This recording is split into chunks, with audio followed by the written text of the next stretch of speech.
I always heard the history or notoriety of Bigfoot at Salt Fork. I remember having, an argument with my dad when I was a kid. My dad kind of like, there ain't no Bigfoot. We don't need to be doing that.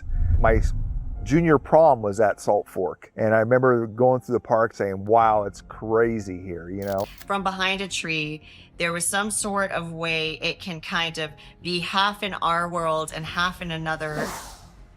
It didn't make sense. Like, how come we don't see the rest of that hooded figure behind this skinny trunk? This is a Bigfoot. What if the silence of the forest suddenly broke? Not with a whisper, but with the sound of something breathing just beyond the firelight. You tell yourself it's nothing. Maybe a deer, maybe the wind. But then, the footsteps start. Slow, heavy, deliberate.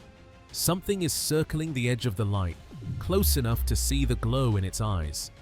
Tonight, we uncover the chilling encounters that left even seasoned outdoorsmen questioning what they saw. Was it a man, a monster, or could it have been Bigfoot himself? The YouTube channel Animal Planet featured one of Utah's most intriguing encounters, a mysterious video captured by a group of local teenagers near the Wasatch Mountain Range. The footage, filmed late at night beside a campfire, shows what appears to be a large, shadowy figure moving in the background. Some say it was another teen. Others are convinced it was a Sasquatch, a real Bigfoot caught on camera. The team from Finding Bigfoot traveled to the site, in Utah's far northeastern corner, where the borders of Idaho and Wyoming meet. According to the teens, they had gathered for fun, playing music and experimenting with a gasoline-filled bottle near a campfire. As the flames roared, one of them started recording. No one noticed anything strange until a YouTube commenter later pointed out the dark figure, tall, broad-shouldered, and walking slowly behind the firelight before disappearing into the darkness. Some kids were out camping and messing around with a campfire when they recorded it. In the background, a mysterious figure gets up and walks away. When Bigfoot researchers saw that video come out about a year ago, a lot of people were very suspicious about it, myself included, because you can't see that figure very easily. Maybe it was just another kid running in the background. But we took another look because it was gotten in the same canyon that the local BFRO people say the most Bigfoot action happens in. The Finding Bigfoot team met with one of the boys, Levi, who confirmed that everyone present had been standing on one side of the fire. Whatever walked behind them wasn't part of their group. The canyon, Levi explained, already had a haunted reputation. Locals had heard strange knocks, rock throws, and untraceable screams echoing through the hills. For years, people had whispered that the valley was home to something ancient. Something hidden skeptics on the team wondered if the figure could have been another camper drawn by the light or a friend unknowingly captured in the shot. But the shape, broad, slouched, and clearly walking upright, matched countless eyewitness descriptions of Bigfoot. To find answers, the team recreated the event in daylight using the same type of camera. When compared side by side, the figure's proportions and movement suggested it was indeed a large human-like being, but not one of the teens. We got a real good idea how big it was. Okay, over here on the left, we see the video we just filmed with Bobo walking. Here's the original on the right. So it should be standing up here. There it is. And you can see almost the full height of the figure here. And as you can see, the top of what I'm interpreting as the head is a little bit above where this bright tree here bends, which is this tree here. And that's about where Bobo's head is. In fact, Bobo looks a little bit taller. It looks to me like that's a person.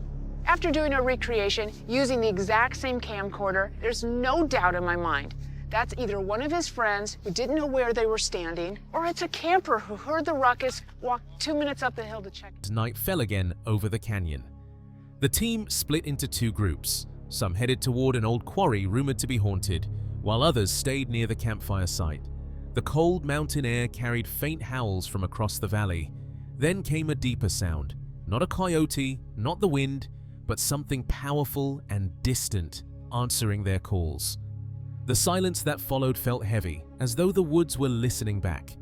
While exploring a slope nearby, the team discovered a strange structure, a crude shelter made of sticks, built low to the ground, almost like a small hideout.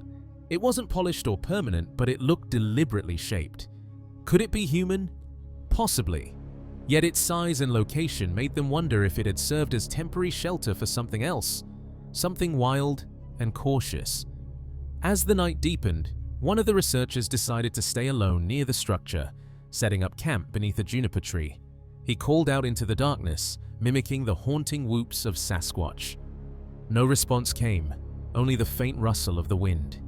Later, as he drifted to sleep, he hoped the snoring might lure any nearby creature to investigate. I heard something.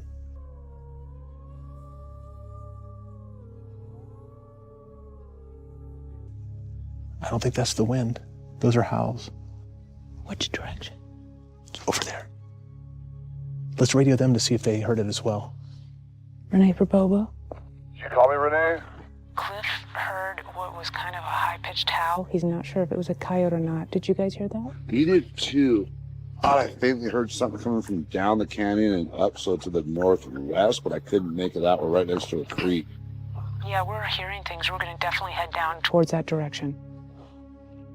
Whether that figure captured by Utah's teenagers was truly a Bigfoot remains uncertain. But one thing is clear: this valley holds its mysteries close. Between ghostly legends, strange howls, and unexplained movements in the dark, the Wasatch Range continues to blur the line between myth and reality. And somewhere in those frozen mountains, something might still be watching. In a quiet corner of the countryside, a strange piece of footage surfaced on the Travel Channel, showing what many believe to be a lurking Bigfoot caught on camera. At first, the figure stands almost motionless, a tall, dark shape, wider than any human, its outline rough and undefined, as if covered in thick fur or shadow. It stares for an unusually long time, studying the person ahead.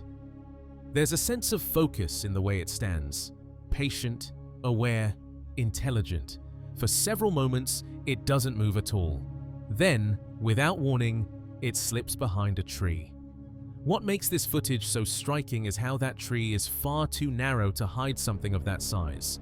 The figure should remain visible on either side, but instead, it vanishes. The moment feels impossible. One frame shows it clearly. The next, it's gone. Some describe it as if the creature stepped through a doorway in the air, passing from one place to another in a blink. We've seen in these videos cloaked figures, dark figures, so maybe these Grim Reaper kind of dark entities are real creatures. Maybe. But another detail about the capture may indicate something else entirely. They're getting closer and closer, and next thing, this bloody thing disappears behind the tree. This kind of movement, sudden disappearance behind trees, has been documented in many alleged Bigfoot encounters. In this footage, the way it fades from view has led many to wonder if this was more than a living animal, perhaps an interdimensional being moving between worlds. From behind a tree, there was some sort of way it can kind of be half in our world and half in another. It didn't make sense. Like, how come we don't see the rest of that hooded figure behind this skinny trunk? Good question. And one that brings up the possibility of this being another type of being altogether. This is a Bigfoot. In my opinion, this is... The area where this was recorded carries deep history. Ancient ruins, moss-covered stones, and old forests fill the landscape. Places that have inspired centuries of stories about unseen watchers and protective spirits. Many locals describe eerie silences in these woods, moments where the air feels charged, as if something unseen is nearby. Whether this figure was a physical creature or something spiritual, the footage captures the mystery that keeps people searching. It shows why Bigfoot remains one of the world's most enduring enigmas, a being that moves between myth and reality, always watching, always just beyond reach. Each glimpse reminds us that the wilderness still holds secrets, and that sometimes what hides among the trees isn't just an animal, but something far older and far wiser than we imagine. With Bigfoots peeking behind trees, people seeing them in the shadow-like form. And given the mythical qualities of this area, perhaps we shouldn't be so surprised. You could travel from Cork all the way to Donegal.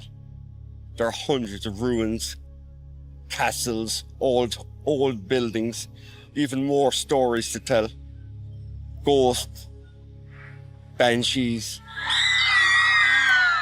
Halloween originated here. I mean, what more can I say? In the heart of Sumatra's dense wilderness, the YouTube channel Thorn's Jungle embarked on a journey few have dared to attempt, to search for the elusive Orang Pendek, often called Sumatra's Sasquatch. The expedition began deep within the Karini region of West Sumatra, a massive, untouched jungle stretching over 14,000 square kilometers.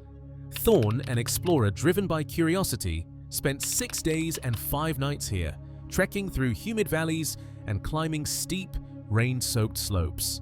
Every step felt like entering a different world, a place where modern science fades and ancient legends breathe.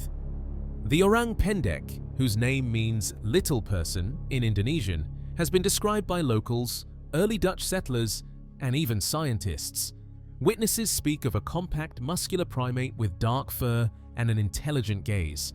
Reports have centered around the volcanic mountain Gunung Tujuh, a remote area surrounded by 7 misty peaks.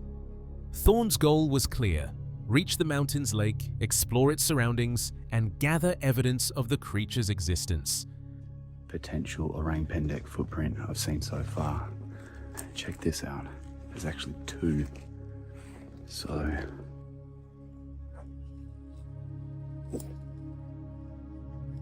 right here. Divergent big toe.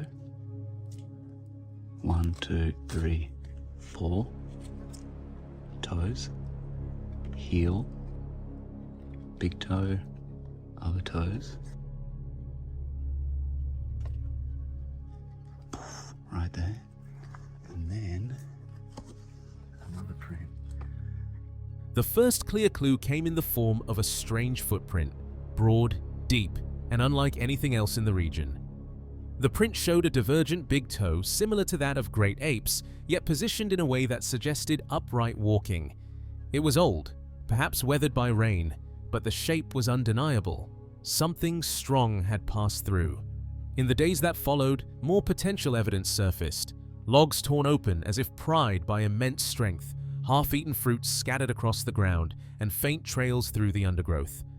Thorn knew that sun bears and other animals could leave similar marks, but some tracks seemed different, too deliberate, too human-like. Check this out.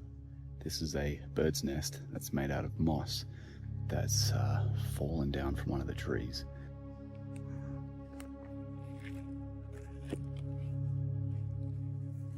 Well, that looks kind of like an Orang Pendek footprint. Right near where the nest was. Toes, divergent big toe, heel. See that? Then came the discovery that changed everything. In the soft jungle mud, a series of fresh prints appeared, distinct toes, a clear heel, and that same unmistakable split in the big toe. The prints were deep, recent, and led along a small trail near the lake. Something had walked there not long before. Thorn documented every detail, capturing the footprints in 3D scans before the rain could wash them away. Standing beside the quiet lake, surrounded by 7 towering peaks, Thorn realized that the jungle still guards its secrets well. Whether the Orang Pendek is a living, breathing primate, or something yet beyond understanding, it remains one of the world's most compelling mysteries. And in that silent, mist-covered corner of Sumatra, the search continues. Because somewhere in that endless green, the little man of the jungle might still walk unseen. We've actually found the trail that this animal has walked, with multiple footprints and also other little clues. Oh yeah, If that appear, must be make deep footprint inside. This is less heavy than the appear. Yeah, so something's stepped on fruit. Yeah, step on fruit and leaf. Squashed it. Yeah, because look, it looks heel, toes.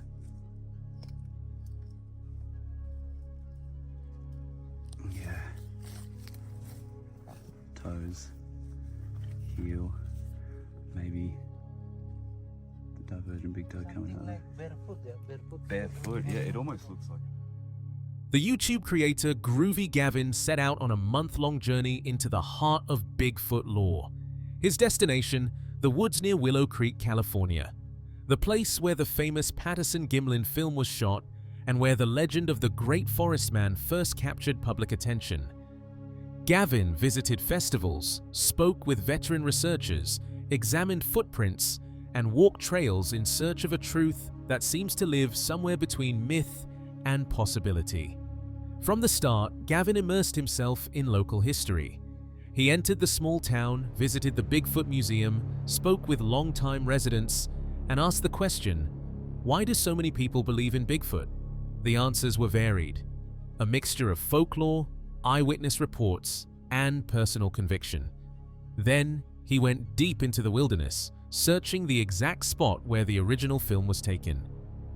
He wanted more than stories. He wanted to discover evidence. That made Bigfoot like really popular. It did, you know. Well, we'll go in the room and we'll just discuss the history, that sort of thing.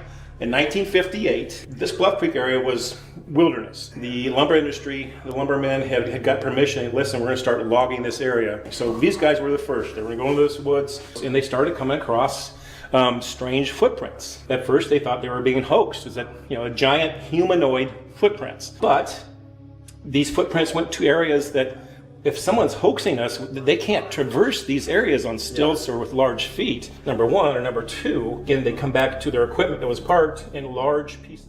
On the trail, he found footprints that stirred his curiosity. Some were roughly 16 inches long, others showed a divergent big toe and deep heel impression. He compared them to known primate prints, to human prints, and to casts made by experienced trackers. He learned that the key wasn't just size, but proportion. The arch, the toe breaks, the wear patterns. These prints were different, at least different enough that they couldn't be dismissed without a thought. Next came the festival, a gathering of Bigfoot believers, scientists, field trackers, and media. Gavin recorded interviews with people who had spent decades in the woods. One expert, a respectful scientist, admitted he was 99% convinced a bipedal primate exists in North America. He showed plaster casts, substrates, and walk patterns that didn't match any known human gait. He admitted his reputation had suffered because of his belief, but he held firm that the chain of evidence, campus records, tracks, photos, testimonies, was too consistent to ignore. That's my ginger friend, Tommy. You said it's like an oval shape with a point? Oval shape with a point. Okay, that looks shockingly similar to what I'm staring at right now. Like, it's not that bad, right? Really not that bad. Bro, I'll grab one right now. I'll put one in my mouth. So we continued to the top of the mountain for our last chance to find Bigfoot. Or the best way to like call Bigfoot is the Yeti call. How does Sasquatch call? This is cool. I'm gonna watch this YouTube video. Back in the field, Gavin applied trackers' techniques. Tree knocks, swamp probes, trail cams, plaster kits filled with Nutella as a curious bait. Yes, really. He searched creek beds, ridge contours, broken logs, and moss-carpeted valleys. He heard odd sounds, distant whoops, tree fractures, the feeling of being watched in the dusk. He did not see the creature he sought. He did not capture the full proof he'd hoped for. What he did capture was the feeling, the forest rising to meet the question. In the end, Gavin concluded neither yes, Bigfoot exists, nor no, it doesn't. Rather, he said he understood why people believe because the prints are real, because the patterns repeat across decades and across thousands of miles, because when one person says, I saw it, another says, I cast the print, and another says, I've been haunted by that canyon, the consistency grows into something that cannot be easily dismissed. Oh no. Wait, it almost looked like right where you were standing. I've just really wanted to find something for myself. I'm like actually trying to look very well at the floor here. But guys, I make these videos every week looking for a different creature, trying to find something crazy, trying to prove if something insane exists. There will be a video a week from today, and it will probably be crazier than this. I love it, but it would mean the world to me if you guys... The mountains around Willow Creek remain wild. The trails continue. The skeptics remain skeptical, the believers remain steadfast, and the truth remains hidden in the timber Gavin returned home with fewer answers than he hoped. But with more questions, better equipment, and a deeper respect for the woods, sometimes, he realized, belief doesn't begin with proof. It begins with possibility. And even the stories and everything, I don't think that's enough to say that this is 100% fake. But I don't think it's enough to say it's 100% real. We finally watched the footage from last night. We didn't capture anything. But this is all the evidence I could gather. I would love to hear if you guys think he's real, if you have any stories. But this is just gonna stay a mystery for me. In my opinion, the Sasquatch, the Yeti, the abominable snowman, the Winnebago, the Cadabrosaurus, Loch Ness Monster, Ogopogo, all of these animals belong in the realm of folklore and mythology. And my reason for saying this is simply that there is no concrete proof, evidence, that any of these creatures ever existed on the face of this planet. Deep in the wooded heart of Ohio's Buckeye State lies a region where stories of something ancient never fade. Locals whisper of heavy footsteps echoing across the valleys, of eyes that gleam just beyond the tree line. The team from Small Town Monsters set out to uncover what really hides in these woods. Not just another story, but traces of something that once walked here, and might still. The investigation began near the dense river corridors outside of Salt Fork. It's a place long known for unexplained encounters, hunters reporting movement at dawn, campers hearing guttural roars across the ravines. The team wanted evidence, not legends. What they found, however, blurred that line completely. They followed old reports, interviewing witnesses who'd lived their whole lives along those forest edges. One man described seeing a tall, dark figure crossing a clearing near his cabin. Silent, powerful, almost human. But not quite. Another spoke of tree knocks echoing through fog-heavy mornings, as if something was communicating deep in the forest. Each story led the team further into the wilderness, where technology met instinct and folklore met fact. I grew up in Guernsey County, grew up near Salt Fork, and we always heard the history or notoriety of Bigfoot at Salt Fork. I remember having, an argument with my dad when I was a kid about Don Keating having a Bigfoot conference in New Cumberstown and wanting to go, and my dad kind of like, there ain't no Bigfoot, we don't need to be doing that. But I grew up in, my junior prom was at Salt Fork, and I remember going through the park saying, wow, it's crazy here, you know. Using thermal cameras and audio recorders, they scanned the woods through long, cold nights. At one point, something moved beyond the range of their lights. Massive, upright, gliding silently between trees. No animal tracked that way. Whatever it was, it stayed just out of reach, like it knew exactly how close to come without being seen. In the daylight, the team discovered twisted branches, tree breaks high above human reach, and impressions in the soft earth. Not clear footprints, but too large, too deep, to dismiss each clue hinted at presence. A trail of evidence that refused to vanish. Some pieces were subtle, others startling. A heavy, musky scent, a fresh break in a branch that hadn't been there hours before. The feeling of being watched grew stronger with each discovery. Sightings in Ohio is because they have to go where people are to get to the next section. Unlike other places, out west that just have 1 million acres and they'll never be seen by a human. How are they still remaining hidden, here in Ohio, with a lot of our development? I mean, yes, we have a lot of rural areas. People don't pay attention. Everyone's on their phone, People don't go, a quarter mile off the trail. Locals call the area The Buckeye Triangle, a stretch of wilderness known for more than a century of strange sightings.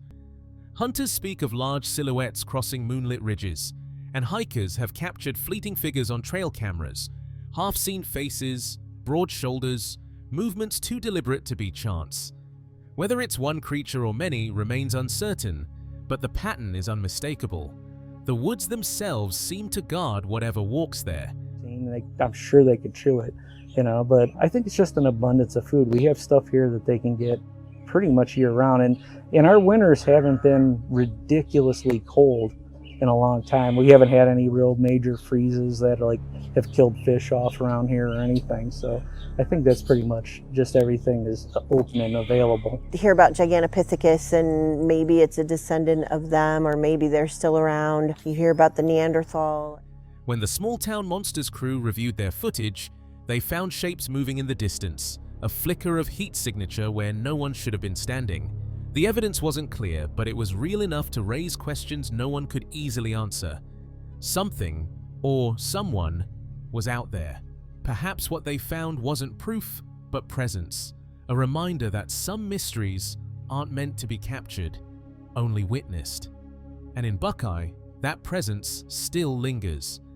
A few things off of Don Keating, or when you do the research, all these little tabs is something I had to deal with Ohio or Coshocton County. We stand on shoulders of giants, and sometimes you look at that, it's already been, you don't have to reinvent something. It's already been documented. So I use that as a background of what I'm seeing and does it relate.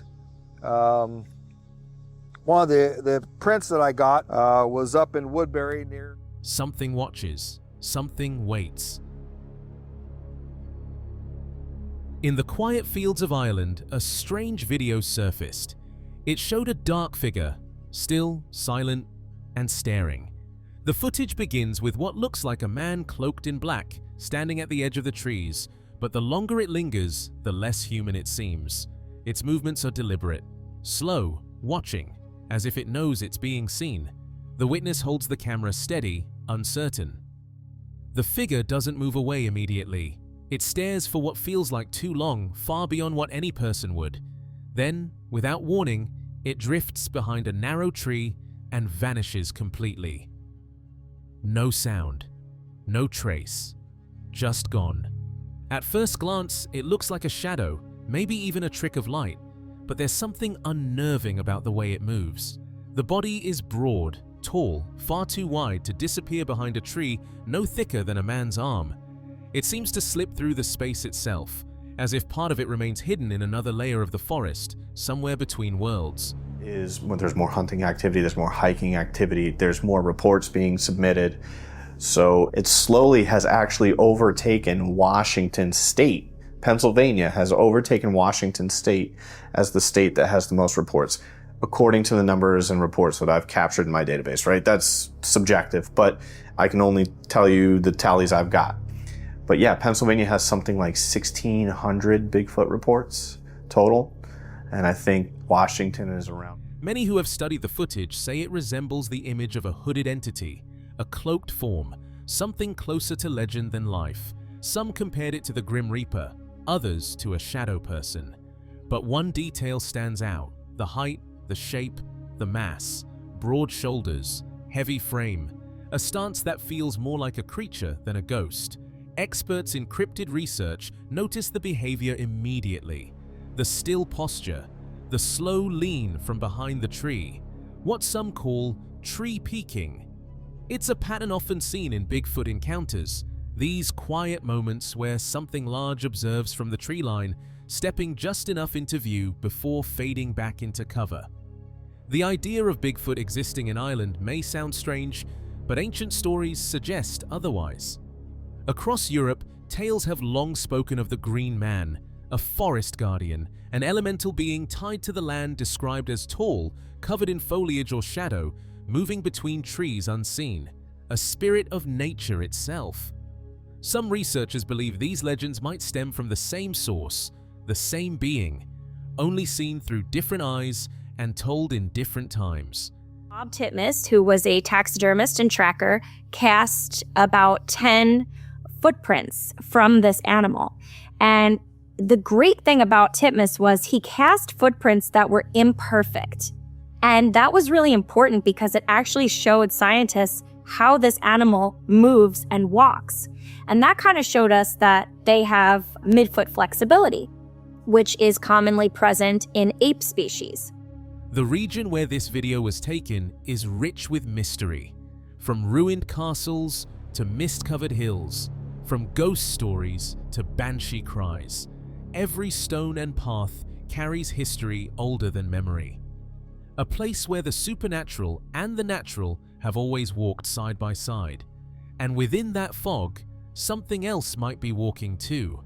Something ancient, powerful, and deeply aware of those who enter its realm. Whether it's called Bigfoot, the Green Man, or something beyond either name, what's caught in this footage seems to bridge both worlds. Not quite human, not quite spirit. Something that doesn't belong to our time, but still moves through it. The camera never caught it again. No sound followed, just the still image of that narrow tree and the silence that came after. And they decided to send someone down to measure. And Kevin, our tall guy, he's 6'9", he was the one that was sent down. And when he went down and stood next to the base of the tower, my husband says, no, he's puny. Kevin says, I've never been called that. But so we knew it was really big. The impression I got of how much larger the thing. Maybe it was nothing more than light and shadow. Or maybe, just for a moment, the forest allowed something older to be seen. Something that slipped back before it could be understood. What do you believe it was? A trick of the lens? Or a glimpse of the hidden wild that still watches from the trees? It began as a light-hearted trip. Two friends from Wyoming, Tom and Tahoe, set out to explore one of the oldest mysteries in the American West. Their plan was simple: travel south toward the Utah border and look for signs of a Bigfoot-like creature said to roam the winter mountains. The video opens in winter. Snow dusts the hills and the air feels still. Tom speaks calmly to the camera, explaining that they're continuing an old local legend first mentioned in the 1950s. Back then, two amateur photographers claimed to have captured a strange figure deep in the wilderness. Something tall, dark, and almost human.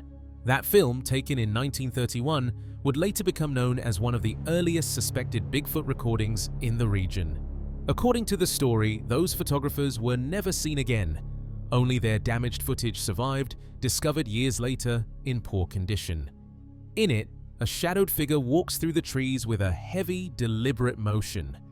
It's bulky but upright, with a shape too broad for a man, too smooth for a bear. Locals began calling it the Bill Crochney, a strange name passed down in whispers across decades. Some said it was a lost miner, abandoned in the mountains long ago. Others believed it was something older, a creature that had always lived there, unseen by most. Watching from the timberline, Tom and Tahoe retraced the old trail. They found what looked like large footprints pressed into the snow. Each one was wide and deep, the stride too long for an average person. By measuring, they guessed the creature could have stood nearly 6 feet tall, smaller than the legendary giants of the Pacific Northwest, but still large enough to leave an impression of unease.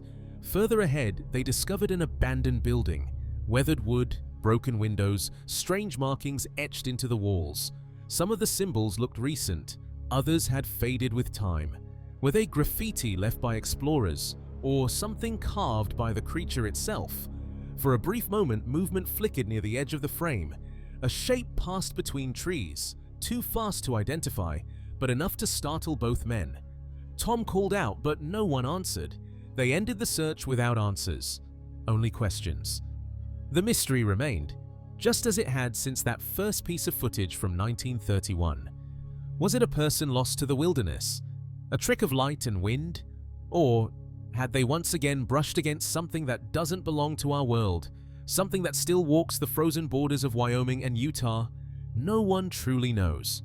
But in those quiet mountains, beneath the weight of snow and pine, the legend of the Bigfoot still lingers, waiting for someone brave enough to look again.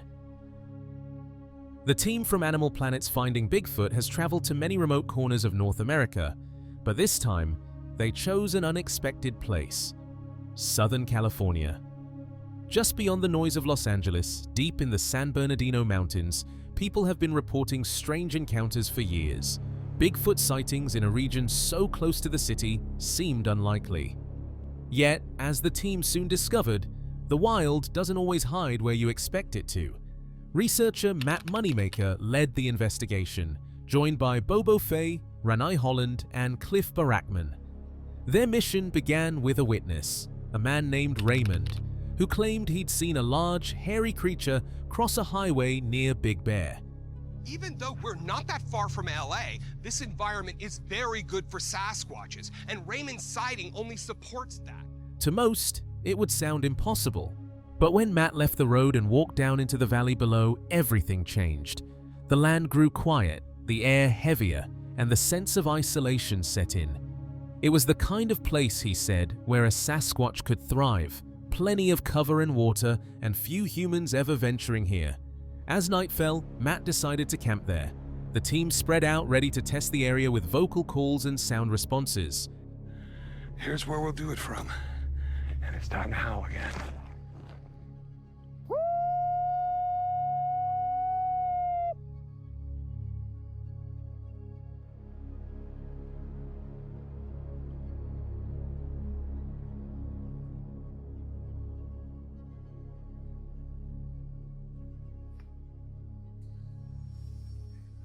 On our first night, we didn't hear any coyotes, which was very disheartening because Bigfoots and coyotes often live in the same areas. The next day brought a new story, a young woman named Honey, who as a child had seen something she couldn't explain while driving with her family near Big Bear Lake. Her father claimed to have seen 4 of them, tall shapes moving under the trees. Honey only saw one, but the image never left her mind. She described it as standing out in the open sunlight, tall and wide, at least 8 feet high. When asked if she thought it could have been a person, she paused, unsure, but leaning toward what her father had always said. It could have been a Sasquatch, she admitted softly. Boy, this is a long ways from Big Bear Lake. It is. This is where it all happened then, I'm assuming. But let me get this straight. Your father actually is the one who initially saw them, is that right? Yeah, my dad saw 4, but I saw 1 of the 4. Me, my brother, and my father, we were driving. My dad, he suddenly said, "Look over there," and I look over, and I'm like, whoa. Later, Bobo and Rane met another witness, Michael Crawford, who had experienced 2 separate encounters high in the mountains. He described hearing strange howls echoing through the night, then silence, followed by rocks being thrown at his car. When he returned the next evening, it happened again. He felt surrounded, as if something unseen was warning him to leave. Ranae tried to stay skeptical, but even she couldn't deny how unnerving the story sounded. Back in the field, Matt continued exploring the dry slopes, searching for signs near Deep Creek, one of the few places with steady water in those mountains. He believed if Bigfoot lived there, it would stay close to that source. The landscape was harsh, the air dry, and yet the signs of life, bent branches, faint trails, whispered that something larger might be moving through. Even in Southern California, so close to millions of people, there are still corners of wilderness untouched by light. And maybe, just maybe, something ancient still walks there, silent, hidden, watching from the trees.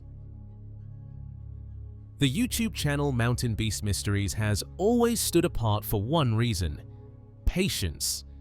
Its creator has spent years walking the forgotten trails of the Canadian wilderness, searching for traces of something few believe and even fewer have seen. And over time, he's found things that keep that question alive. Footprints that don't belong to anything easily explained. He began this journey back in 2013, filming his first Bigfoot documentary.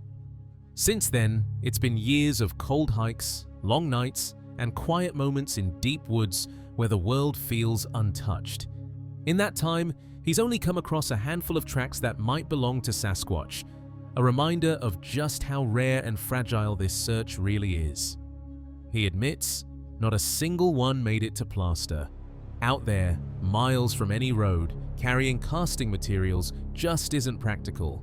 And sometimes, the ground doesn't cooperate. Moss too soft, snow too loose. But he's seen enough to keep looking. Enough to wonder. But this right here looks like a naked human-like footprint. I don't know how it's gonna turn up on there, but this looks like a heel. It kind of narrows out here, and it looks like toes. I mean,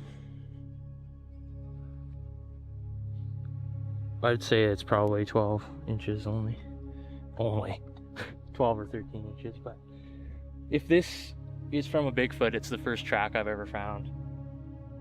The first track he ever found was simple. A bare, human-like footprint pressed deep into moss. It had a clear heel, the arch of a foot, even the faint suggestion of toes, only about 12 inches long yet different, wider, deeper, not something you could mistake for a shoe or boot. He set his glasses down beside it for scale, realizing it was nearly double their width, just one track, lonely and distinct. Nearby, he also found the heavy impressions of grizzly paws, clear, deep, and fresh. Whatever had passed through that valley had come close, maybe even in the night before. It reminded him that these places are not empty. They're alive, layered with predators, prey, and mysteries still walking between. Like, look how deep that is. So something was definitely walking through here very recently. Yeah, like it could have been last night, that noise we heard.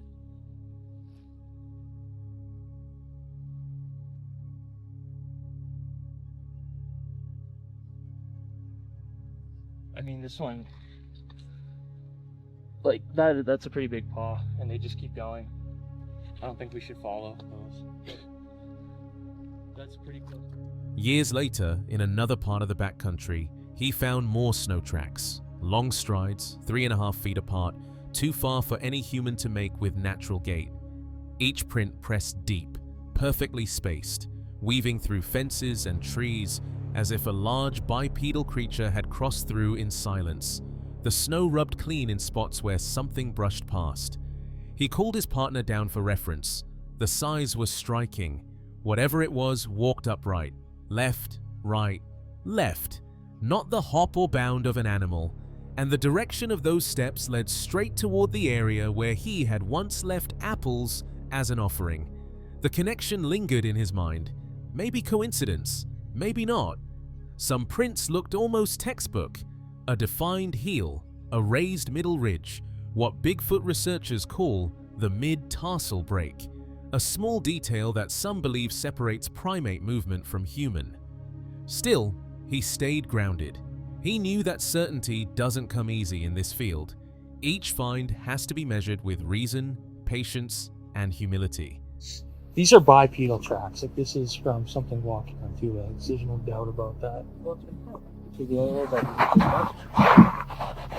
And then it goes over here and then down. Something's been coming through this fence.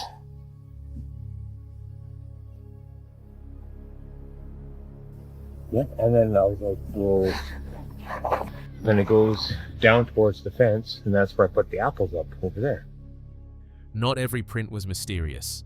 Some turned out to be human. Others, tricks of the mud, marks left by slipping boots or melting snow. But every discovery carried weight. Because in this search, truth hides in the smallest details.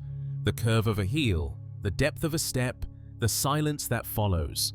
Maybe not often, maybe not clearly, but enough to keep him going back, enough to remind him that the mystery still walks among us. That looks good.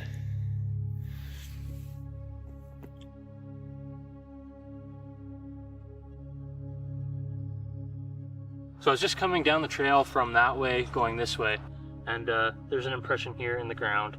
Now, if you look at it, like it's pretty big.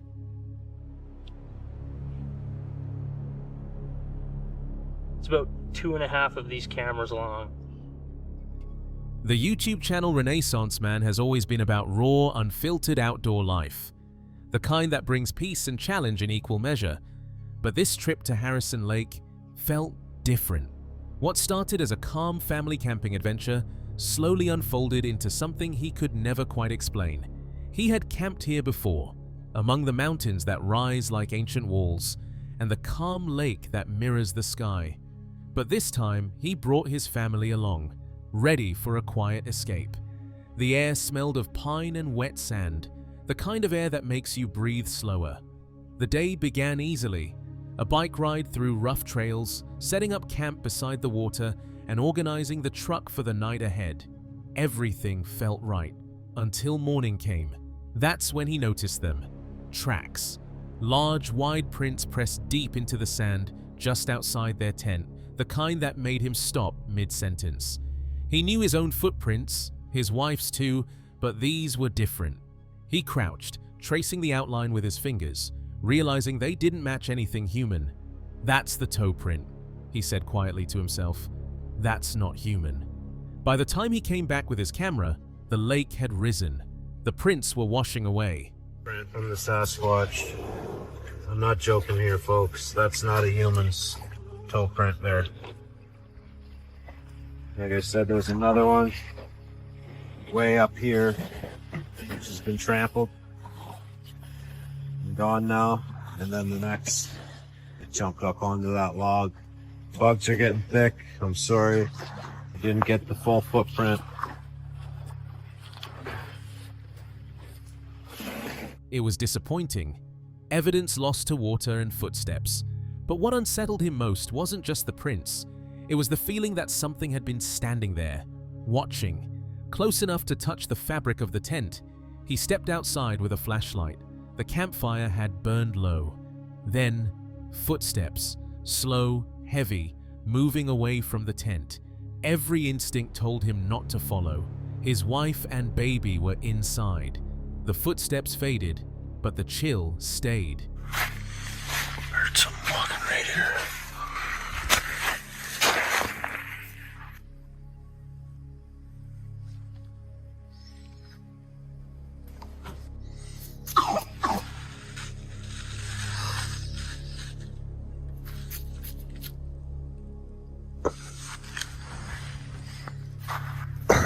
When I was first over here, listening for the rock throw again. In the morning light, he walked the beach again. More small prints, wide, flat, spaced just far enough apart to seem strange. He followed them to a fallen log wedged high between two trees, at least 10 feet off the ground. It didn't make sense. The tree had clearly been cut, but how it got placed there was a mystery. Just found these. None of that's smaller than my footprint, my wife's footprint, and it's pretty wide too. I don't know if you can get that. It's pretty sunny here. The fear softened. They swam, played, and tried to shake off the night. Yet the sense of being watched never fully left. Even as the sun warmed the sand and laughter filled the air, something felt close. That night, the sound of breaking branches came again, sharp and sudden. He didn't chase it this time. He just stood there, listening to the waves move against the rocks, feeling that quiet truth settle in. Some places hold more than nature. Maybe it was curiosity, maybe a warning, or maybe, just maybe, something ancient came down to the lake to see who had entered its world. Footage courtesy Small Town Monster. Steve Coles, known to many as the Squatch Detective, painted a vivid picture of New York's wild beauty, a land where misty mountains met endless plains and deep forests gave way to silent swamps and winding rivers. As a veteran Bigfoot investigator and researcher, he described a wilderness teeming with moose, deer, and roaming black bears. To Coles, this wasn't just rugged land, it was prime territory for wildlife, and perhaps something far more elusive. We have mountains, we have plains, we have forests, we have swamps, we have rivers, we have bogs, we have all sorts of wildlife. We have moose, We have plenty of deer. We have black bear. There's a lot of great fishing in New York. In fact, years earlier, when prisoners escaped from Dannemora, they managed to remain hidden for weeks before finally being recaptured. Despite the use of advanced technology, helicopters, tracking dogs, and other search methods, the dense and unforgiving Adirondack wilderness kept them concealed. In the end, it was their own mistakes, not the efforts of the search teams, that led to their capture. In fact, years ago when there was the escape of prisoners from Dannemora, that they were able to stay hidden for weeks until they were finally captured or recaptured. That was because the terrain was so tough. We used all this technology of helicopters and tracking dogs and so forth, and yet it was their own mistakes that got them captured. So the wilderness is very dense. Then came August 24th, 1976. 3 teenagers driving along a bare road saw a towering figure near a telephone pole. Hair-covered, upright, and massive.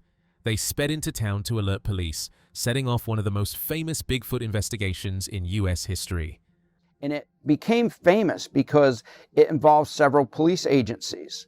So August of 1976, August the 24th, 3 teenagers spot a creature walking near a telephone pole on Abear Road. They're startled. They don't know what to make of it. So back then there were no cell phones. There's no communication like that. So they took off in their vehicle and rode into town to talk with the Whitehall police dispatcher on duty that evening. Soon, officers from multiple departments converged on the site. Newspapers blared the headline, "Officers Track Creature," and nearly a dozen witnesses described a 7 to 8 foot figure with glowing red eyes and long swinging arms. Its shriek, a cross between a pig's squeal and a woman's scream, echoed through the woods. And they responded with Whitehall Police, New York State Troopers, and Washington County Deputy Sheriff all responding to the scene. So that became this landmark case because that incident was put on the front page of the paper, the local paper, which was the Post-Star. And it was an article called "Officers Track Creature," and that described this Bigfoot-type creature. Over the next week, nearly a dozen witnesses came forward, all describing the same mysterious figure, 7 to 8 feet tall, walking upright like a man, but built like a gorilla. It had dark, matted hair, long swinging arms, and eyes that glowed red in the night. The sound it made was unlike anything local hunters had ever heard, something between a pig's squeal and a woman's scream. The creature seemed to avoid light, vanishing whenever flashlights or headlights swept across the trees. While the 1976 sightings became legendary, later research uncovered an earlier case, one from May 1975 at the Skeene Valley Country Club in Whitehall, New York. And basically, over a period of about a week, we had as many as a dozen witnesses that spotted this creature described as being 7 to 8 feet tall, walking like a man but looking like a gorilla, having dark fur or dark hair, and having red glowing eyes, long swinging arms, and making a sound like a pig squealing or a woman screaming. And it appeared to be afraid of light, or at least sensitive to light. Cliff Sparks, a lifelong Whitehall resident and seasoned outdoorsman, was golfing late one evening when everything changed. The quiet of the green broke as something massive stepped from the darkness. Standing over 7 feet tall, broad-shouldered and deliberate in its movements, it radiated raw power. Its eyes glowed a deep red, casting narrow beams of light that locked onto his terrified dog. Seconds later, the creature turned and charged back into the woods, crashing through the trees with impossible force. I sat there, I kind of stunned for a minute, and this big thing, over 7 foot tall, built like a monster with terrific shoulders and long arms, was right in the middle of the green, and he stared more at the dog than he did at me. And there's like these red lines coming out of his eyes, almost like laser beams. And the dog just hung its head over the cart and stayed there. A few years later, in the early 1980s, another chilling encounter surfaced. Dan Gordon, a respected police officer, was on patrol near South Bay one cold February night in 1982, when something enormous crossed the road in front of his cruiser. He slammed the brakes, stepped out with his weapon drawn, but whatever it was had already disappeared into the dark. Could the same creature that terrified Whitehall in 1976 still be out there, lurking in the shadows of the Adirondacks, watching, waiting, and walking among us? And that was their usual patrol at about 4:30 in the morning. And so as they're going out to the South Bay area, this would be February of 1982, they encounter a road cross sighting, which is probably the most common type of sighting, in which a creature crosses the road in front of their cruiser.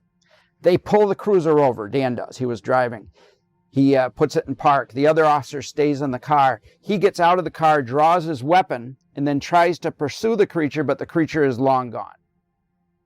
Footage courtesy Wild Man of Wilderness. Step into the darkness where legend meets reality. In the swamps of southwest Arkansas, whispers speak of the Fook monster, a creature both feared and fascinating. For Todd Jurasek, chasing Bigfoot feels like being a kid again, running through the woods, imagining monsters in the dark. But now it's real. Every sound hits harder, every shadow feels closer, and when branches snap nearby, he knows he's living the monster movie for real. Tell you what I like about Bigfoot stuff is it takes you back to being a kid. So you're a kid, you go outside in the woods, you're playing in mud puddles, you're getting dirty, and you're fantasizing the monsters, whereas with the Bigfoot stuff, you're 40 years old, blowing whole paychecks, running around the country in mud and rocks and stuff, and going, at the end of the day, I wasted a lot of money, but boy, that sure was fun. As night fell, the team pushed deeper into the Arkansas swamps. The narrow dirt road twisted through dense trees, their headlights cutting through thick mist. Then they stopped. A cottonmouth snake lay coiled in their path, unmoving. The woods had gone silent. In that moment, they knew this wasn't just another investigation. Something out there was watching. We're on this road, dirt road in the middle of nowhere. It is so freaking loud out here with frogs and bugs. And it is creepy as hell. Looks like a tunnel of trees. We literally just pulled off to the side of the road because there's a cottonmouth in the middle of the road. So this is no joke. Man, this place is creepy. Ken Gerhard, a cryptozoologist and field investigator, had one of his most unforgettable encounters on August 18th, 2003 at Cottonwood Lake in North Texas. He and his team were following reports of Bigfoot sightings when just after sunset, deep, guttural grunts echoed from the darkness. Nothing like any known animal. As they shone their spotlight across the lake, two glowing yellow-green eyes stared back from high above the ground.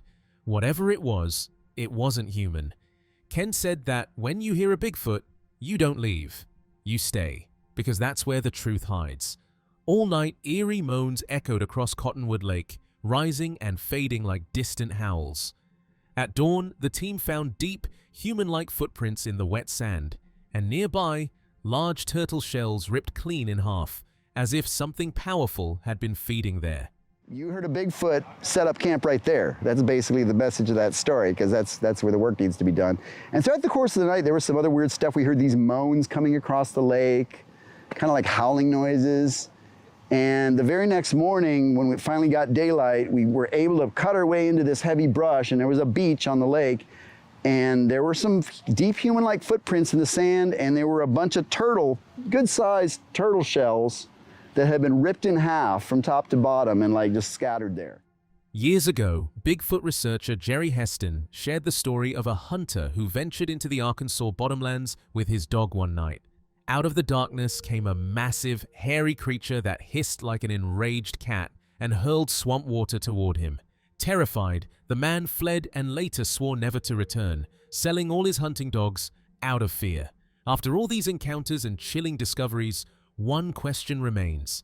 Could something truly be watching from the shadows of the Arkansas swamps? Or are these just echoes of our deepest fears?